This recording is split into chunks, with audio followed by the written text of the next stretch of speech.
Pourquoi on a été forcé de revoir les lois? C'est quand on fait des lois qui sont des effets d'annonce sans se préoccuper des conditions de déclenchement. Donc c'est ce que je vais essayer de faire. Alors, ma position est un peu difficile parce que je le fais dans une ambiance très particulière. Cette année, on a eu 4 pays où il y a eu des révoltes importantes pour des petites augmentations des prix des transports ou de l'énergie. Donc il faut faire, mais les gens se foutent en grève ou simplement se révoltent. Il y a eu l'Iran, la France, le Chili, etc. Bon.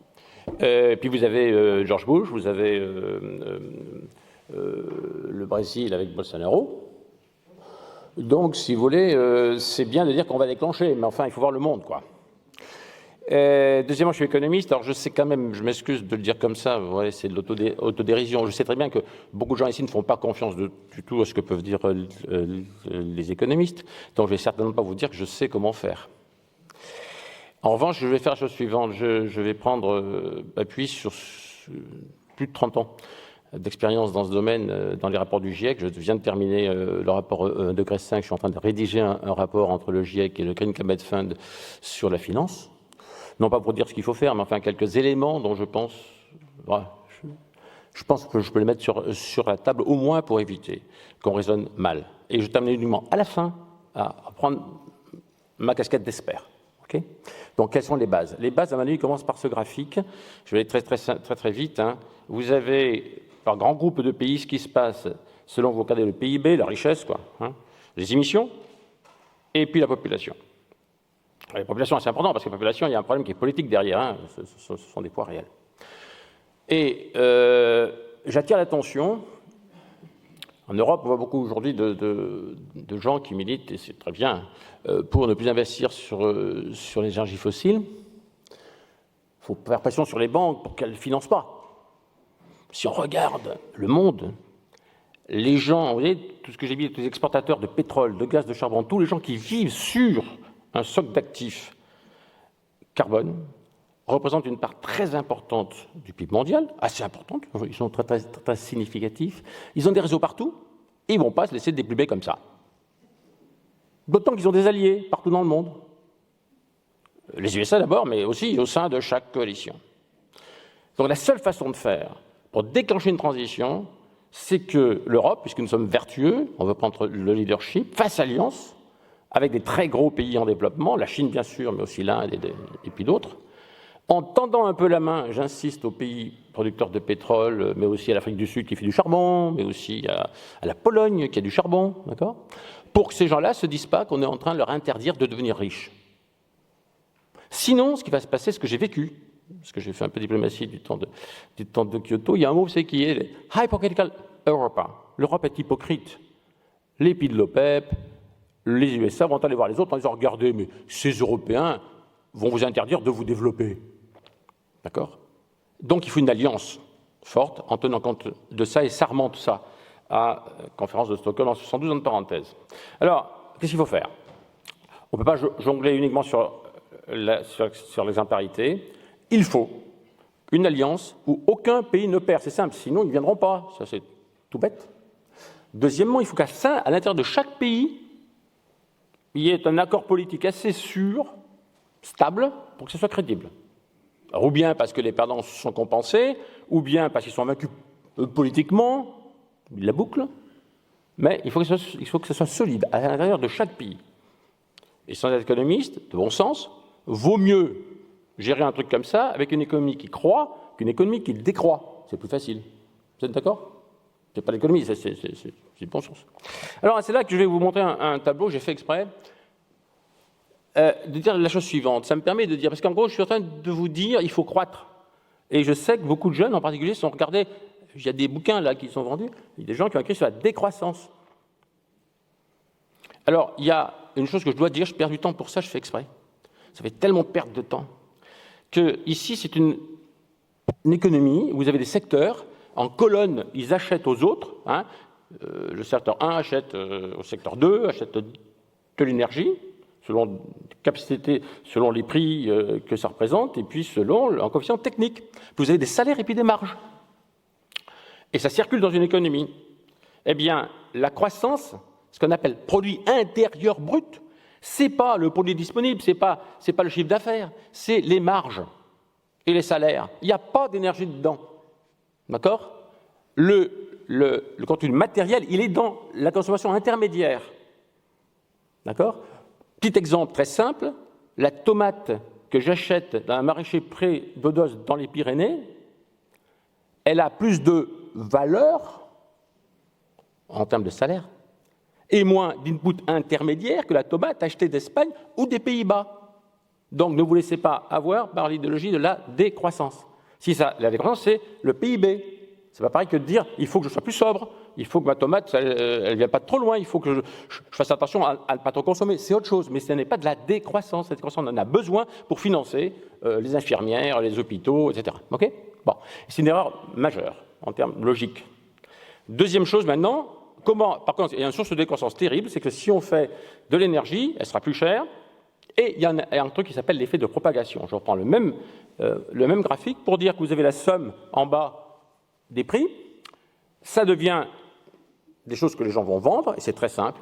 Le prix de l'énergie va se propager, la sidérurgie va se propager à l'acier, à la voiture, etc. Il y a un truc très simple que je répète tout le temps, 50 € la tonne de carbone en Inde, ça double le prix du ciment en Inde, et ça baisse de 20% la capacité des Indiens de construire des maisons. Effet de propagation. Alors, comme on dit toujours que dit la science, c'est très simple, on voit ça. Dans le rapport 1,5 degré, le prix moyen, marginal, co-marginal dans le monde qu'il faudrait appliquer partout pour faire 1,5 degré, c'est entre 300 et 400 € la tonne de carbone. C'est dans le rapport 1,5 degré, c'est peu dit dans les médias. Après, c'est sûr qu'on ne peut pas dire que fait le gouvernement ? Eh oui, gars, 300 € la tonne de carbone en Inde, ça ne va pas passer comme ça. Alors, comment on peut s'en tirer ? Alors, c'est très simple. Là, c'est une simulation que l'on a faite pour la France. 100 €, pas 300, hein. Ça fait donc un coût du caddie français, du Made in France, qui est de 1,5%. Ça se diffracte selon les secteurs. Certains, comme les industries lourdes, bien sûr, c'est plus cher, et d'autres, moins. D'accord ?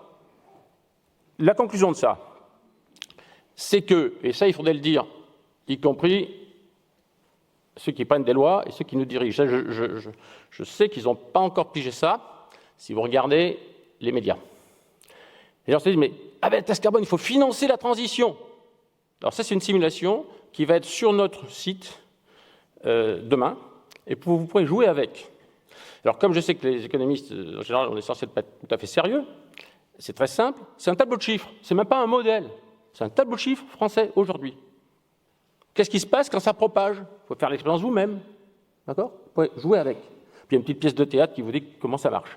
Il n'y a pas d'élasticité, vous pouvez faire ensuite ce que vous voulez ensuite pour dire d'ici 5 ans ce qui va se passer, oui, mais etc. Non, ça c'est l'effet brut. Ça veut dire quoi ? Vous avez ici, en pointillé, selon l'emploi, le PIB, le solde commercial, l'état de base. Vous investissez sur le carbone. Si vous considérez, c'est le truc qui est extérieur, que, quels que soient les prix, les marchés extérieurs vont acheter la même chose qu'avant. Ils sont gentils avec les Français. On vend plus cher, mais ils achètent la même chose. À ce moment-là, vous croissez un peu, vous augmentez l'emploi, mais quand même, vous perdez en pouvoir d'achat, parce qu'on a piqué l'argent aux ménages pour investir. Ça va ? Puis si maintenant vous dites que les étrangers, si pas que nos prix augmentent, achèteront moins, là vous avez le truc du bas, et là vous avez une perte de 987 € par an et par ménage, et vous avez une perte de 250 000 emplois. Donc on ne peut pas financer la transition en piquant l'argent sur la taxe carbone, parce que simplement la taxe, elle vous fait une telle hausse des prix que vous ne pouvez pas. Maintenant le chèque vert. Alors le chèque vert, c'est un contrat léonin. Pourquoi ? C'est pareil, c'est le gris et le bas. Parce que vous donnez l'argent aux gens, ils sont contents, ils sont plus riches. Mais le prix du caddie a augmenté. Et le chèque vert, que vous ayez dit au gars, on te compense ton énergie. Ouais, mais le prix de tout ce que j'achète a augmenté, ça on ne compense pas. Et pareil, vous perdez en marché d'exportation. Et là, ça vous fait une perte de 244 000 emplois. À 100 €, et ça vous fait les ménages perdent moins qu'avant, mais ils perdent quand même de l'ordre de 2,323. Alors ça, c'est pas moi qui le dis, c'est tous les économistes avant, d'il y a 10 ans, on savait, dans tous les rapports du GIEC, je montrais ensuite, et je vous donne cette phrase de Michel Rocard, parce que la tentative qu'il avait faite dans son rapport a échoué là-dessus. Et il dit « Oh, le chèque vert, c'est une solution possible, mais il nous gêne, Borloo !» En fait, Borloo avait piqué ça dans la fondation de Nicolas Hulot, qui s'était convaincu que le chèque vert, c'était bien, c'était social. Non, c'est encore à Léonin. Il nous gêne. Et c'est ça qui a fait perdre une des raisons que cette proposition a échoué. Alors, c'est bien compliqué. Là, je passerai très vite. On peut espérer qu'il y a des coûts négatifs. Comme je vais revenir là-dessus, je passe très vite là-dessus. Oui, il y a des coûts négatifs, des potentiels absolument énormes, mais à chaque fois, il pose des questions de coûts de transaction et de réforme d'organisation de certains secteurs de la société. Donc, je passe très, très vite. Pourquoi tout ça est bien compliqué? Écoutez, puisque c'est l'étranger qui est embêtant, on va faire des taxes aux frontières, puisque c'est la compétitivité. Alors, c'est très simple. Évidemment qu'il en faut. Mais si vous commencez à vouloir tisser une alliance en disant aux pays en développement, on va faire des taxes aux frontières, et je sais que ça va être populaire, je sais que les gens vont le dire, les politiques vont le dire, vous arrêtez là, très très vite la négociation tant que dure l'affaire des malentendus sur les 100 milliards de Paris. Qu'est-ce que le Nord fait pour aider le Sud à financer sa transition? Si vous commencez par dire aux gens auxquels on a promis 100 milliards, je reviendrai ensuite là-dessus, qu'on commence à discuter, parce qu'on est vertueux, avec une taxe aux frontières, la discussion risque de ne pas aller très très très loin. Deuxièmement, il faut savoir quand même qu'il y a des controverses énormes pour le calcul des contenus du carbone. Ça fera beaucoup de travail pour les bureaux d'études qui vous diront qu'ils savent calculer, mais il suffit de savoir ce que c'est qu'aujourd'hui une chaîne de production, éclatée dans tous les pays, qui change tout le temps, pour vous imaginiez le nœud de controverse que voudra dire cette attribution. Dans mon équipe, on fait. Alors, je peux vous dire que ce n'est pas simple. Troisièmement, bien sûr, l'effet de provocation est plus important pour les pays comme l'Inde ou comme la Birmanie, d'accord, que pour nos pays, dans un facteur qui va autour de 1 à 2. Donc, vous êtes hypocrite lorsque vous les faites ça. Ça ne veut pas dire qu'il ne faille pas de taxe carbone, de taxes aux frontières, mais elle ne peut pas être négociée comme ça. Ensuite, c'est pour ça qu'on s'est dit depuis des années qu'il fallait, puisqu'il faut empêcher cet effet de propagation, la seule chose, c'est de baisser quelque chose dans l'économie. Et quand je dis depuis des années, c'est ce qu'en économie, on a dit depuis les années 90. Alors j'ai listé ici tous les rapports IPCC auxquels j'ai participé, c'est le nom des chapitres, vous allez voir ça, et ça a disparu du débat public. Question pour les sociologues ensuite, comment ça se fait que c'était comme ça? Et là, je reviens sur Michel Rocard, c'est ensuite son truc qu'il avait échoué. Il a dit c'est un dommage, il fallait substituer une taxe assise sur les salaires à une taxe assise sur l'énergie, c'était pas si mal que ça. Alors là, si vous voulez, vous avez le même tableau qu'auparavant, avec cette fois-ci une baisse des impôts de production. Vous baissez les impôts de production. Et vous avez, regardez la dernière ligne, là vous avez un pouvoir d'achat total hors énergie, ce qui reste lorsque on a payé sa facture énergétique, où vous avez une performance à peu près équivalente au chèque vert, mais beaucoup plus d'emplois. Vous ne perdez pas les 244 000 emplois, puisque vous avez détaxé les entreprises, et au contraire, vous créez un petit peu d'emplois. L'important dans ce chiffre, c'est la ligne du dessus, où le chèque vert, bien sûr, vous êtes plus riche, très en haut, vous gagnez 673, vous êtes content, les ménages, ils ont de l'argent, mais le prix des biens a augmenté. Et là, ils perdent de 403. Si vous baissez les impôts de production, vous baissez le prix moyen en France de la production. Donc, il faut expliquer aux gens que le chèque vert, ce n'est pas forcément la meilleure solution pour aider les pauvres ou pour aider les ménages. Il vaut mieux que l'appareil de production français soit bien portant et crée des emplois. Et comme ça, on s'en sort mieux. Alors, pourquoi? C'est très simple. C'est que vous avez des hausses de coûts encore qui restent pour les industries lourdes, mais elles sont plus réduites à quelques secteurs. Donc, vous pouvez mieux négocier les taxes aux frontières. Ce n'est pas surtout sur quelques secteurs. En fait, je vous dis tout de suite le résultat. Sont vraiment très affectés 2% de la valeur ajoutée française. Donc on peut négocier là, dans un ensemble, d'accord? Mais pas surtout. Deuxièmement, vous avez en général les biens composites qui voient le prix du crédit baisse, parce qu'en général, on achète des choses qui sont plus intensives en travail, l'automobile c'est mieux, etc. Le BTP c'est mieux. Donc une grosse partie de l'industrie française y gagne, donc les Français y gagnent, donc l'appareil d'État y gagne, et donc les ménages y gagnent. Alors, qu'est-ce que j'ai dit à partir de là? C'est que ça, c'est joli, mais bien sûr, je ne suis pas fou, Ça dépend de comment c'est négocié, là encore. Parce que pour avoir ces résultats, il faut négocier quelle part de cette réduction rentre dans la poche des patrons et celle qui rentre dans la poche des travailleurs, comme tout le temps. Et il faut donc voir quelle part de ça rentre en hausse du salaire net et en réduction des coûts de production. Ça veut dire donc que ça, il faut le faire. Deuxièmement, ça veut dire que l'efficacité et la justice d'une taxe carbone se jouent ailleurs que sur la taxe carbone. Bien sûr, on peut cibler quelques compensations. Mais l'essentiel, c'est quoi? C'est qu'on a oublié dans toute cette affaire que le reste à vivre, c'est l'énergie, mais beaucoup, et sur le passé, regardez ici, c'est les loyers. On parle de compensation de taxe carbone, on fait un chèque vert sans voir que de toute façon, ce qui compte, c'est le reste, ce qui contraint les gens, c'est pas le prix des carburants, c'est le prix des loyers. Et bien sûr, les prix des carburants, quand ils ont été forcés de travailler très très loin, ils sont forcés de faire des kilomètres qu'ils n'étaient pas forcés de faire auparavant. Et ça, je sais qu'on aura un exposé sur ça tout à l'heure, donc je vais très vite. On ne peut pas découpler la taxe carbone de ce qui se passe sur le prix de l'immobilier, qui est une source d'exclusion et de forte inégalité sociale dans notre pays. Donc ça veut dire, bien sûr, il faut faire ça. Il faut aussi regarder la dévalorisation de certaines propriétés, j'y reviendrai tout de suite après, et bien sûr toucher à l'impôt sur le revenu.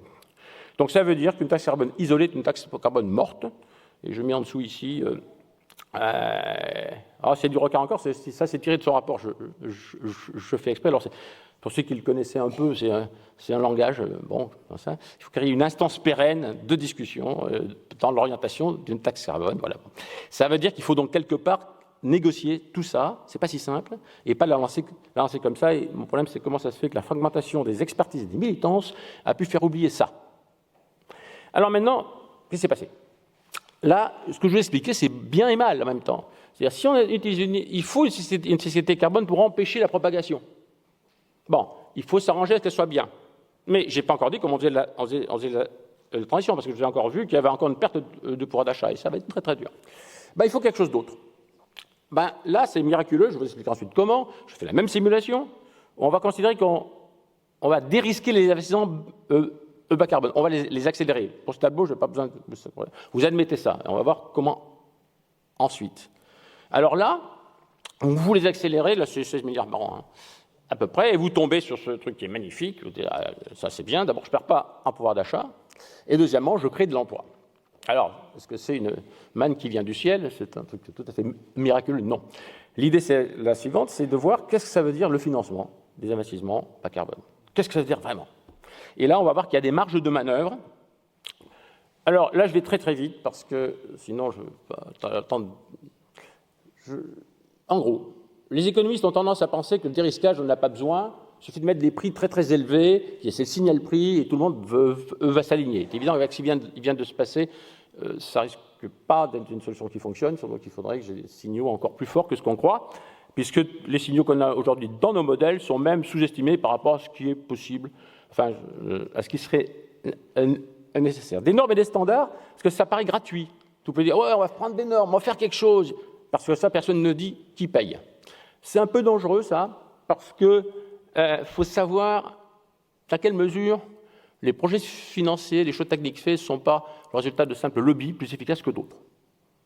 Donc je sais bien que les ingénieurs aiment beaucoup ça, c'est bien, il faut, mais parfois ça coûte plus cher que ce qu'on croit. Et puis surtout, les régulations qu'on met en place ne sont pas stables quand on voit que ça devient trop cher. L'argent des très riches, oui, les problèmes d'égalité sont très importants. Le mais que je mets ici, c'est qu'il ne faut pas croire que les riches, c'est encore trop fort, on va piquer l'argent. L'argent de Bill Gates, il est aujourd'hui dans Microsoft, il est dans des usines, il est dans des logiciels, tout ce que vous voudrez. Très bien. Donc, comment on fait maintenant pour faire ça? Il faut des États souverains qui s'engagent. Et là, qu'est-ce que ça veut dire l'investissement bas carbone?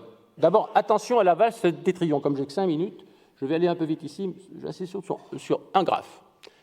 Celui-là veut dire simplement, donc je commande comme ça, que si vous avez une technologie qui est plus intensive en capital, qui est plus incertaine, parce qu'elle est un peu plus nouvelle, qui demande beaucoup de coûts de transactions, même si elle est bonne, même si on taxe l'autre, les entreprises risquent de ne pas les prendre parce qu'elles sont aujourd'hui gouvernées par quelque chose qui est très important, c'est la valeur pour l'actionnaire. Si elles prennent des risques, et que, par exemple ici il y a un petit, c'est le truc qui est en pointillé là, S'il y a une erreur, le coût est plus cher que ce qu'on croit, eh bien, ils risquent d'avoir beaucoup de problèmes avec leurs actionnaires, avec leurs banques, avec les gens qui leur font crédit. Ici, c'est un cas très précis, qui est ce qui se passe en France sur la rénovation des bâtiments. C'est les EPTZ. On dit, il faut beaucoup de financement pour les bâtiments. Oui, mais ici, vous avez l'écart en haut, là, ce qui serait rentable aujourd'hui de faire comme EPTZ en France. Et en bleu, vous avez ce qui se passe vraiment. Vous savez pourquoi? Fragmentation, c'est trop petit, les banques ne s'intéressent pas. Les gens font une mauvaise réputation à ces trucs-là parce que souvent ça ne marche pas. Manque de compétences. Et trop de bureaucratie qui fait qu'il y a, je sais pourquoi, il y a des artisans qui refusent d'en faire. Trop compliqué. Ça veut dire que pour faire ça, il faut lever des choses qui relèvent de l'organisation des métiers. La finance ne peut pas faire ça. Il faut lier la finance avec quelque chose d'autre. Alors là, je vais accélérer beaucoup.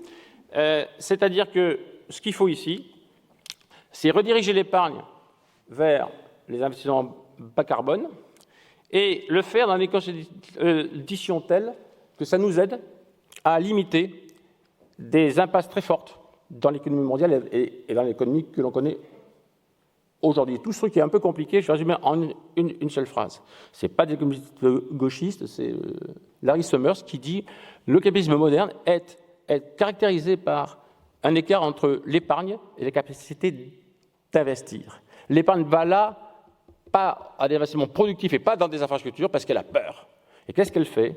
Tout simplement, elle investit dans des bâtiments, dans la rente foncière, etc. Tout ce que je vais dire là, ensuite, je n'ai pas le temps de développer complètement, c'est une chose très simple. Il n'y a pas la finance d'un côté, nous sommes la finance, au sens où un cadre supérieur français aujourd'hui qui a peur pour sa retraite ne va pas investir dans des obligations bas carbone, il va investir en achetant des bâtiments, un appartement, à Bordeaux, à Toulouse, ou je ne sais pas où. Okay, d'accord? Et ça engendre un mécanisme qui déprime l'investissement productif et qui est générateur de richesse et de mobilité, puisque vous avez toute la crise sur les prix de l'immobilier. Comme j'ai très peu de temps, je vais dire la chose suivante. L'essentiel pour briser ça demande un engagement des États sur des garanties publiques. C'est ce qui s'est passé pour la transition du rail. Un peu de garanties publiques qui attirent l'argent privé et qui génère une nouvelle source d'actifs. Donc il faut qu'il y ait des garanties publiques, que leur arbitraire de ces garanties soit fait par le fait qu'ils soient faits sur une même valeur anticipée du carbone évité, et que les projets soient évalués par des tiers parties, de façon à ce qu'il n'y ait pas de suspicion, et qu'il y ait des tiers financeurs, ça s'appelle comme ça, qui rentrent, et qui mobilisent de l'épargne privée, et qui, au cadre supérieur français, disent « Moi, j'investis sur un truc qui est crédible, je fais une obligation, et tu peux l'acheter. » Si on fait ça, c'est ce que Keynes appelait « On maîtrise les esprits animaux de la finance », on a une chance de s'en sortir. Alors, vous me permettez une petite chose, simplement. Je suis un peu en retard, mais sur la prochaine COP. C'est ce genre de choses qu'il faudrait proposer aux pays en développement dès maintenant, et je pense que c'est possible. Il faut qu'il y ait un groupe d'initiative Nord-Sud qui propose ça aux pays en développement, donc Chine, Inde et compagnie. Il y a un rapport qui vient de sortir sur ça.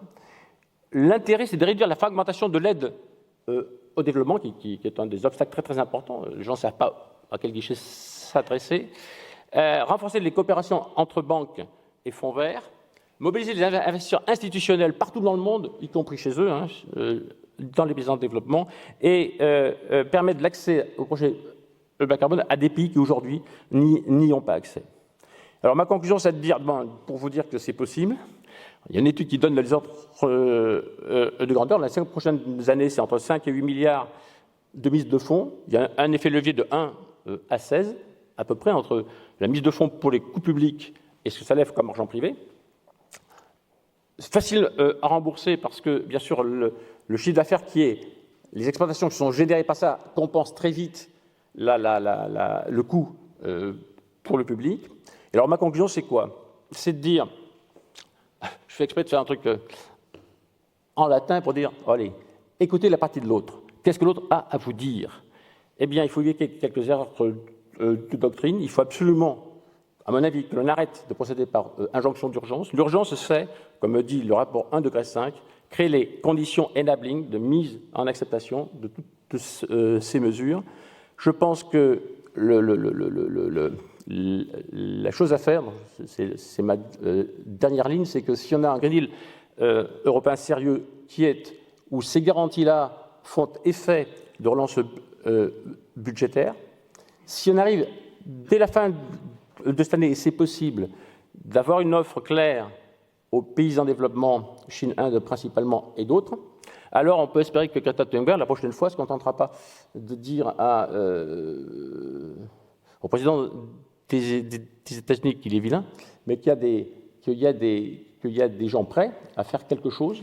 Hein, je me méfie un petit peu de la posture actuelle où il faut se rappeler de ce que disait Peggy de la morale de Kant, quoi. La morale de Kant, elle est pure, mais elle n'a pas de main. Il faudrait la prochaine fois que Greta Thunberg puisse dire non seulement il faut faire quelque chose, mais il y a des gens qui sont prêts à faire quelque chose, c'est très simple. Hein. Est-ce que la France, l'Allemagne et l'Italie disent voilà, nous on est prêts à mettre X milliards de garanties publiques sur la table. Voilà. Donc j'ai accéléré un peu trop sur la fin, mais vous pourrez lire ça en regardant notre site. Voilà. OK ? Voilà. Merci. Merci beaucoup, Monsieur Hourcade.